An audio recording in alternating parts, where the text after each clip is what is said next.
Have you ever faced a major life loss that you feared would break you forever? In this turbulent time, a lot of people are facing unimaginable horrors.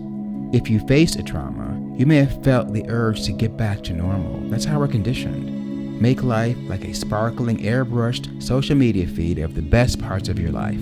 Those glittery feeds can be cages, and using them as life standards post-life loss is very dangerous. In our last episode, The Art of the Golden Scar, we explored how we highlight our breakages like the Japanese art kintsugi. Today we're taking that gold and using it to forge a brand new internal operating system. While many of us are well aware of PTSD, post-traumatic stress disorder, few talk about the biological and spiritual phenomena where a crisis doesn't leave you scarred, it leaves you better.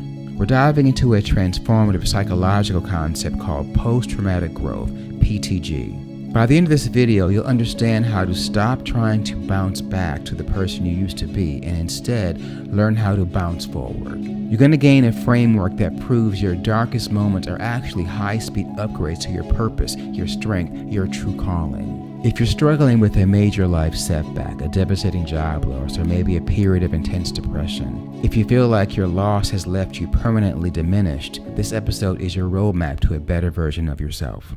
From my time as an Alvin Ailey dancer and the decade I spent in the Pride Lands as a Disney associate producer, and my work with American Ballet Theater, I've spent over 40 years working with thousands of artists and elite executives. I've seen stars recover from crashing careers and executives rise out of their greatest defeats. I've learned that the ones who truly thrive are the ones who realize the disaster was actually a redirection. In the modern dance world, we call this the art of recovery. If you stumble or fall on stage, you don't just sit there with eyes wide with embarrassment. You swirl out of it and make it a step. Yeah, I meant to do that. Oftentimes, the audience is unaware that you've actually fallen on your butt. Sometimes you do. I did. And it was horrible. But as long as you don't fall flat, you can kind of fix your way through it, or swaha your way through. Call it swaha, swoosh. The art of the swoosh. Yeah, I've done that many times. It's modern dance. It's how you push yourself to the limit of your ability just before you're going to fall, but you don't fall, you catch yourself and you come out of it. Some of the most dynamic dancers master this, and they're always on the verge of about to fall, but they're in complete control. You've got to do it a couple times to get it right, but over time, it's a powerful tool on stage. I'm going to share how losing the glamour of a big job forced me to realize that I didn't need a big, powerful title, and how that realization led me to my true purpose in service and arts education. Later, I'll give you 3 practical tools to intentionally trigger this growth in your own life so you can stop pining for the past and start building a more expansive future. Because walking with lions requires the courage to realize that some lions don't come to kill you.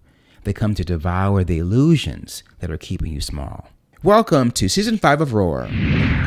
Developed by psychologists Richard Tedeschi and Lawrence Calhoun, PTG is a phenomenon where people experience positive psychological change as a result of struggling with highly challenging life circumstances. It's not just resilience. Resilience is the ability to return to your original shape after being compressed. PTG is like a bone that breaks and heals back stronger, or a muscle that grows only after being torn by heavy weights. PTG. Speaking of torn muscles, I'm working on these guns. Okay, sorry. According to research, there are 5 domains where PTG usually manifests. Here are the kinds of growth that can come from PTG. Appreciation of life, a shift in priorities, and a deeper sense of what matters. Relationships with others, greater intimacy and compassion for those who suffer. New possibilities, discovering new paths or new roles you never would have considered. Personal strength, a realization that if I handle that, I can handle anything. Spiritual change, a deeper connection to universal flow or ancestral wisdom. I auditioned for Alvin Ailey 3 times. On my second time, I was cut, and I really thought I was going to get in. A short man was leaving, and I was the short one in the room. I was sure I'd be chosen. When I wasn't, I was devastated. I had risked everything to be here. I left a chemistry degree. It was against my parents' wishes. I was literally starving. I was a real starving artist. What I thought was a chance of my life ended. And I remember going to Times Square and thinking, I might not become a professional dancer, but I will stay in New York City and be in the arts for the rest of my life. I vowed I would remain in a creative space. So to prepare for that, I took acting classes and I went to singing lessons and I got an agent and I did some commercial work. I got a portfolio for some modeling. And while I was doing that, just before the third audition a year later, Alvin Ailey invited me into the company. He told me I had to audition, but he was going to pick me. That was life-changing. So I feel very blessed that that dream came true. But the cracking open of myself at the time when I thought, this is it. I might not become a dancer. I've come all this way, prepared me for what came next, The Lion King. Without all that training and work in theater and commercials and television and the films I did, the things that I worked on, the projects and learning the lights and the sound and the backstage, all the stuff that I needed in Lion King, I might not have been ready.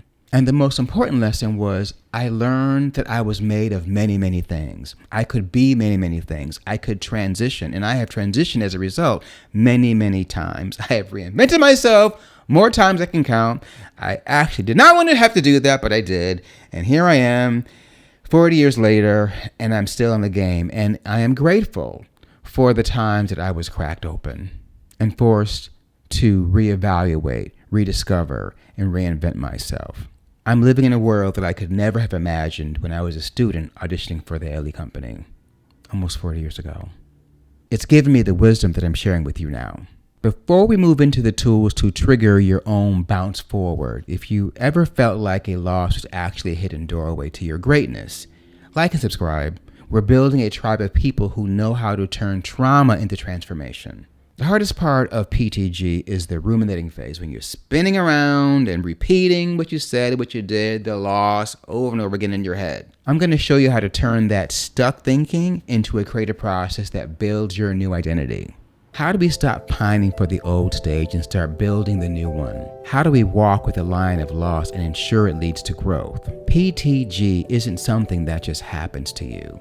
It's a process you must participate in. Here are 3 tools to help you foster post-traumatic growth. Practice constructive rumination. Most of us get caught in intrusive rumination, the involuntary replaying of the bad things that happened. You have to pivot to constructive rumination. Stop replaying the movie of the loss, the mistake, or the failure. Start purposely imagining what this loss allows you to do that you couldn't do before. In theater, if a prop breaks mid-show, the actors have to improvise. You don't just stand there and look at the broken prop. You figure out how to add it to the script. You're in front of a live audience. You can't just stand there. They paid for their tickets. They use the mistake to create a spontaneous, often more memorable moment. Identify one improvised strength you've gained since your setback. Perform a post-loss value audit. Trauma often shatters our old belief systems. Instead of trying to glue the old ones back, see what's left. List your top 3 values from before the crisis: status, security, career. Now list 3 values that have emerged since the crisis: authenticity, service, peace. You'll often discover your new values are deeper and more aligned with your highest self. Like I realized after my Disney loss, which I talk about in other videos, status is a costume, but service is a soul. Identify your new stage, the service pivot. One of the hallmarks of PTG is finding a new sense of purpose, often by helping others who are going through what you survived. Identify one person who is currently where you were after your loss. Offer them one piece of wisdom. When you use your lion scars to light the path for someone else, you stop being a victim and start being a mentor. This is the ultimate bounce forward. It creates an upward spiral of meaning and replaces that downward spiral of loss. These videos are just that. I'm taking my challenges, my losses, my failures, my mistakes, and I'm bouncing forward to help you with yours. Bouncing forward means taking the rubble of your old career, your old relationships, and your old pride and building something of authenticity and service. Your breakdown wasn't a failure. It was a forceful upgrade. You aren't just here to survive the lion. You're here to let the lion eat the versions of you that no longer serve your spirit. Understanding this perspective prepares you for the next level of human connection, when you're no longer defined by your own story. you begin to see the vast, hidden stories of everyone else. In our next episode, we're going to explore the concept that shatters the echo chamber and heals the world, Sonder, the end of the echo chamber. We'll talk about the profound realization that every stranger you pass is living a life as complex and as vivid as your own, and how that realization is the ultimate tool for activism and empathy. And we need each other right now. Your life is the most important production you will ever lead. Don't worry if you've lost your place in the script. You're the one holding the pen. One planet, one tribe, one world, one love. I'll see you there.